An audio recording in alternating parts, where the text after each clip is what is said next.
Pemirsa, hari ini umat Muslim tiba di penghujung Ramadan dan bagaimana suasana hari terakhir Ramadan di Mekah, rekan Hijul Akbar dan juru kamera Junaidi Saifuddin memiliki informasinya.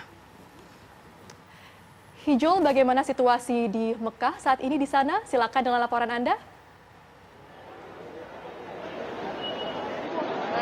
Assalamualaikum warahmatullahi wabarakatuh. Selamat pagi waktu Jakarta pemirsa. Bisa kami gambarkan untuk suasana malam hari ini di Mekah Arab Saudi ini tetap ramai. Walaupun tidak lagi ada sholat tarawih berjamaah, bisa dilihat di belakang kami ini justru umat muslim yang berkumpul mengarah ke Masjidil Haram ini banyak sekali. Karena ini sudah masuk 1 Syawal 1444 Hijriah. Ini sudah diumumkan juga oleh pemerintah Kerajaan Arab Saudi pada pukul 18.30 sore hari tadi. Ini usai adanya pemantauan hilal secara langsung oleh tim astronom di 2 wilayah, yaitu di Tumair sebelah timur daripada Kerajaan Arab Saudi dan juga di wilayah tengah, yaitu di wilayah Sudair. Setelah adanya pantauan hilal secara langsung dan sudah diumumkan juga pada pukul 18.30 sore hari tadi kalau saat ini sudah masuk ke 1 Syawal 1444 Hijriah. Jadi masyarakat muslim yang saat ini berkumpul ke arah Masjidil Haram ini adalah untuk persiapan sholat Id yang akan digelar pada pagi hari esok. Karena rencananya memang sekitar pukul 7 pagi ini akan digelar sholat Id berjamaah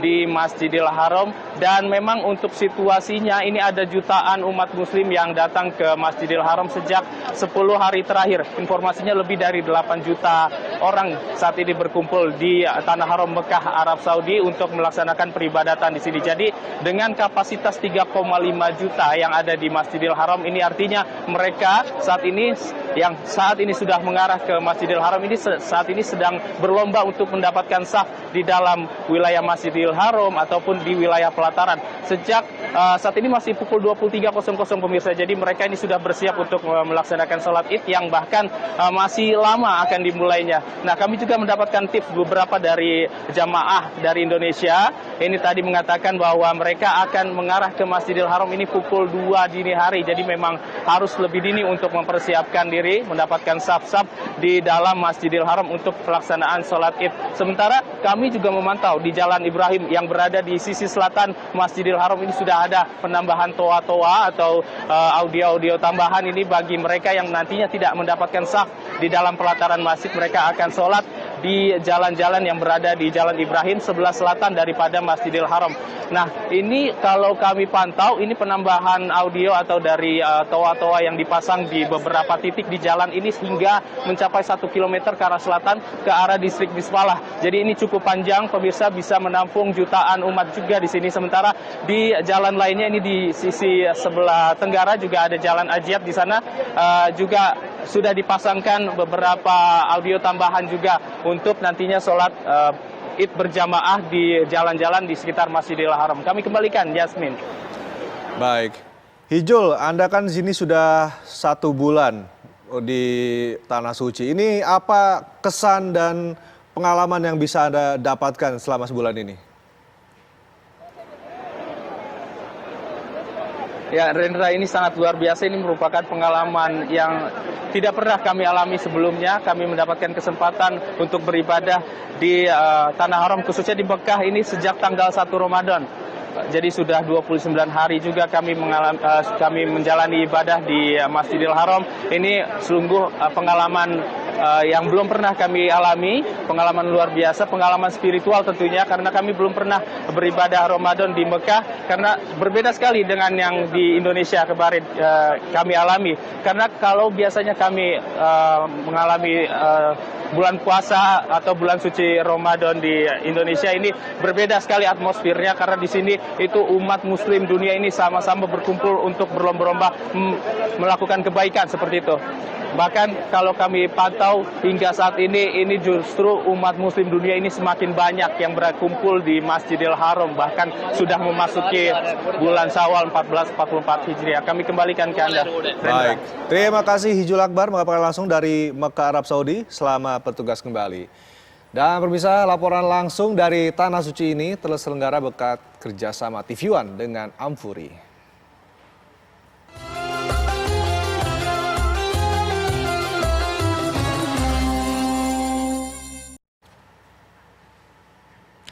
Ya pemirsa, berpisah dengan bulan suci Ramadan terasa berat bagi umat muslim dimanapun berada, terlebih yang selama sebulan ini menjalankan umroh di Tanah Suci. Dan reporter Yasin Idris dan juru kamera Azharina Rotama di Mekah, Arab Saudi akan mengabarkan bagaimana akhir Ramadan di sana. Yasin, ini sudah di penghujung Ramadan, bagaimana situasi di sana saat ini?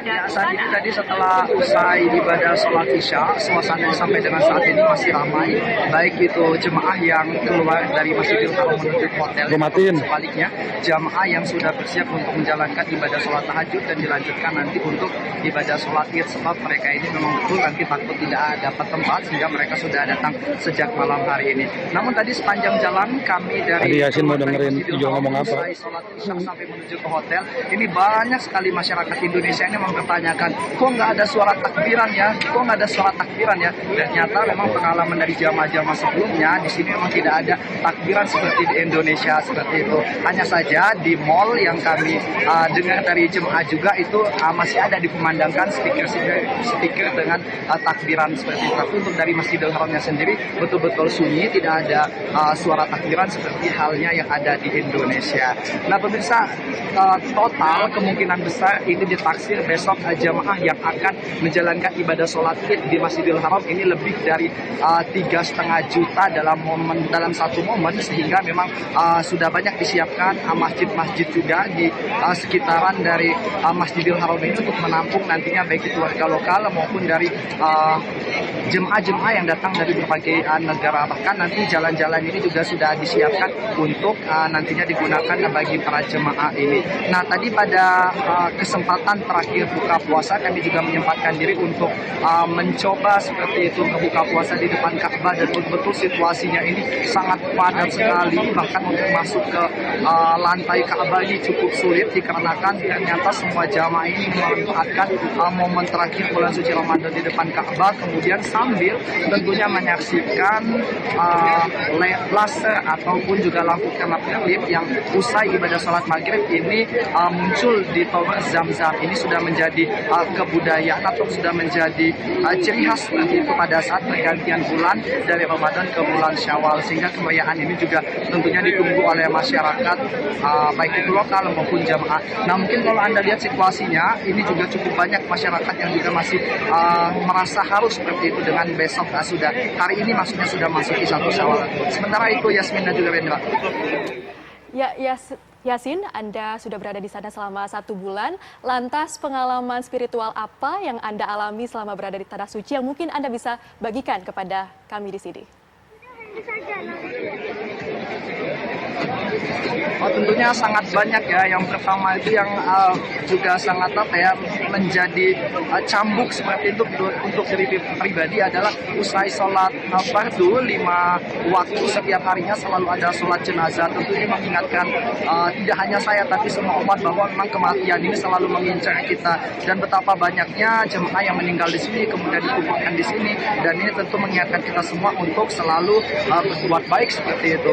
Dan yang kedua ini yang pastinya adalah pada saat di Indonesia kadang-kadang amat sulit untuk melangkahkan kaki menuju masjid untuk sholat jamaah tepat pada waktunya. Tapi di sini dengan jarak yang kurang lebih saya tempuh setiap harinya itu 1 kilometer untuk menuju ke masjid, ini selalu saya datang alhamdulillahnya minimal ini 1 jam sebelum kumandang azan, dan ini betul-betul suatu hal pencapaian yang luar biasa secara spiritual yang saya dapatkan selama menjalani penugasan peliputan di sini, sekaligus tentunya juga dapat beribadah di sini. Dan yang kedua melihat semangat masyarakat muslim seluruh dunia yang berkumpul di sini saling tolong menolong, kemudian pada saat ada perdebatan dengan petugas atau pada saat sedang berkelahi mengambil saf gitu, tapi pada saat itu juga langsung berpelukan, dan ini suatu bentuk kedamaian yang spontanitas ternyata bisa dimunculkan karena persatuan umat muslim di seluruh dunia. Dan betul-betul sangat mengharukan suasana yang ada di sini yang baru pertama kali juga tentunya saya alami dengan adanya penugasan peliputan dari TV One ini. Yasmin dan juga Rendra. Baik, Yasin, Anda juga kan sebelumnya sempat merasakan sakit begitu di Tanah Suci. Pasti Anda kan lebih merasakan bagaimana perjuangannya beribadah mencari kebaikan di Mekah. Ini bisa diceritakan juga, Yasin? Baik, sebetulnya kalau untuk masalah sakit ini ada sisi uniknya juga, Rendra. Jadi banyak sekali ini jamaah yang batuk pilek, ini adalah penyakit yang 90% ada di sini. Dan pada saat kita menjalankan ibadah sholat fardu yang sedang khusyuk mendengarkan suara imam membacakan ayat suci Al-Quran, tapi jika ada satu jemaah yang batuk ini, maka semua jamaah yang sudah menahan batuk ini ikut batuk semua. Artinya memang kita ini kadang-kadang agak merasa malu untuk mengeluarkan batuk kita yang sudah gatal di tenggorokan seperti itu. Nah, kadang-kadang momen ini jadi semacam hal yang unik gitu. Jadi di dalam satu masjid itu batuk secara bergantian, semacam membentuk intonasi seperti itu.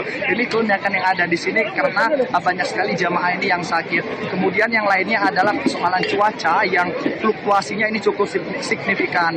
Pada saat siang hari betul-betul panas, namun pada saat kami sholat maghrib, kemudian sholat isya dan juga tarawih, apalagi yang dapat di bagian rooftop, ini anginnya betul-betul kencang, kemudian dingin, sehingga inilah yang mungkin yang menyebabkan fisik kita agak lemah, kemudian kita harus cepat menyesuaikan dengan kondisi yang ada di sini seperti itu, Rendra. Yasin,